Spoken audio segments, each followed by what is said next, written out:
Welcome to the Systems Thinker Show. This is Season 6, Episode 46, and we're so glad you're here. A special shout out to our listeners tuning in from over 40 countries around the world. It's amazing to have you with us. Today's explainer is all about improving team cultures, and we're going to look at it through the lens of a really powerful strategic principle. Now, before we dive in, a quick favor.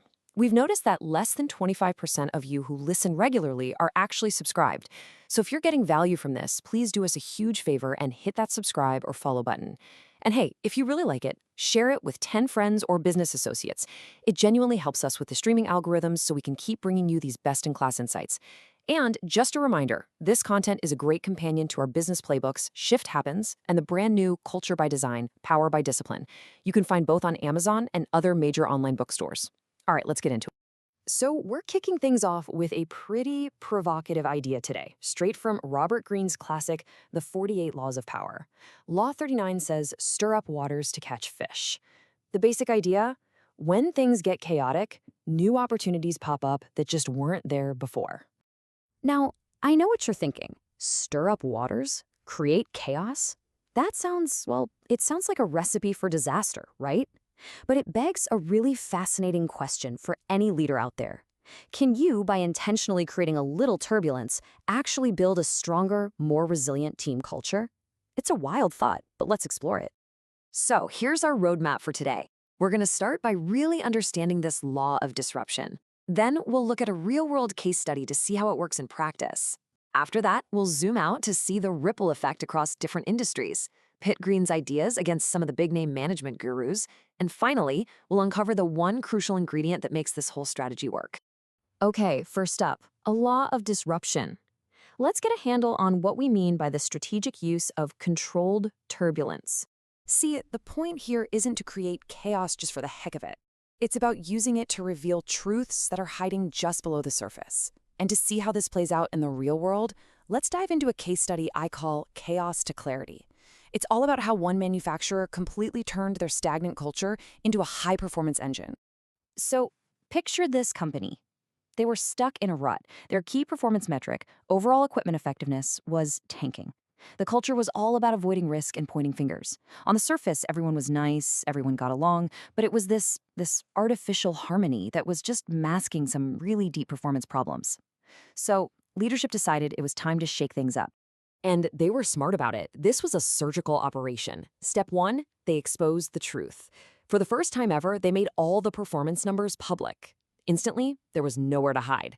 Step 2 was crucial. They navigated the reaction. People got defensive, things got tense, but leadership just watched. They wanted to see who would step up and lead under pressure. Step 3, they reset the norms. From now on, decisions would be based on data, not on who had the biggest title or the loudest voice. And finally, step 4, they normalized it. This transparency became the new normal, which, funny enough, actually made people feel safer to speak up and be honest. So, the big question, did it work? Oh yeah, the results were incredible. The company saw a double-digit improvement in their OEE. The numbers don't lie. And you might be thinking, okay, great for one factory, but this wasn't just a fluke. This principle creates a ripple effect, driving huge performance gains across all sorts of industries. I mean, just look at the data. It's pretty compelling. When you introduce this kind of structured, healthy conflict, performance just takes off. Engineering teams see rework drop by 30 to 40%. In medicine, you see a 40% reduction in repeat safety incidents. Think about that. And in supply chain, companies recover from crises 25% faster. And it just keeps going. In economics, companies build more resilience and outperform their competition. In education, student outcomes actually improve.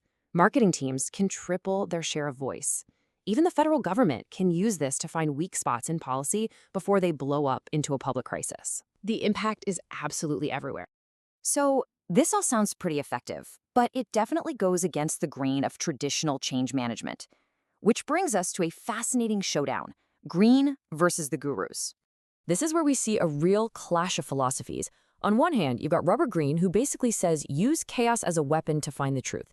On the other hand, you have the giants of change management, thinkers like Kotter and Senge, who say, no, change has to be a carefully planned, structured process to keep people from panicking. It's like a lightning storm versus an architect's blueprint. This chart breaks it down really well. For green, chaos is a weapon. For Sinji, it's a signal that the system is trying to teach you something. But then look at Linear Johnson at the bottom. This is a total game changer. He doesn't see chaos as a threat at all. To him, it's just input for a disciplined system. If you have that discipline, the risk completely disappears, and what you're left with is just pure, sustained execution. Let's really dig into the difference between Green and Johnson here. Green's power source is human reaction. It's emotional, it's tactical. Johnson's power source is system design. It's rational, it's operational. And that difference is absolutely everything when it comes to sustainability. Green's approach depends on a specific leader being there to manage the chaos. Johnson's approach is embedded in the institution itself. It lasts. And the contrast just gets deeper. Green's method is ethically neutral, it's just a tool, and it's really hard to scale. Johnson's framework has ethics built right in, and it's designed to be scaled across an entire organization. And this leads to maybe the most important distinction of all. Green helps you build an adaptive culture, one that can react well. Johnson helps you build a durable culture, one that can withstand anything. So what's the secret sauce? What's the one thing that separates constructive chaos from just plain old destruction? Well, that brings us to our final section. Discipline is the deciding factor. It's the framework that literally converts chaos into performance. Here's the bottom line. Chaos without a container is just a wildfire. It's destructive. You have to have a system to channel all that energy, and that's what a management operating system, or MOS, is. Think of it like a high-tech furnace. It takes all the raw emotional heat of chaos and systematically converts it into the things you actually need: cadence, control, and cold, hard data. And that really brings us to the core takeaway of this entire discussion.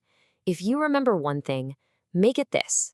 Chaos reveals the truth, but discipline is what converts that truth into performance.